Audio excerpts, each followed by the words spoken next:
دوستو، انسان کو ہر وقت اللہ سے توبہ کا متلاشی ہونا چاہیے، استغفار اپنی زبان پر زد عام کرنا چاہیے۔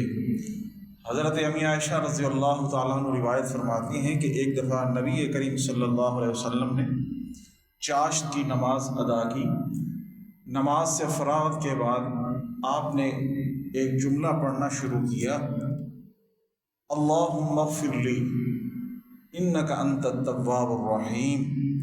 کم از کم اس جملے کو 100 مرتبہ ادا کیا کہ اے رب تو مجھے معاف فرما، بے شک تو ہی توبہ قبول کرنے والا، انک انت التواب الرحیم، رحم کرنے والا ہے۔ تو ہمیں ہر وقت اللہ سے توبہ کی متلاشی ہونی چاہیے، اپنی زبان پر ہر وقت اللہ سے استغفار، توبہ اس سے طلب کرنی چاہیے کہ کوئی گھڑی نہیں کہ کب اللہ میری توبہ قبول کر لے اور مجھے صراط مستقیم عطا فرما دے۔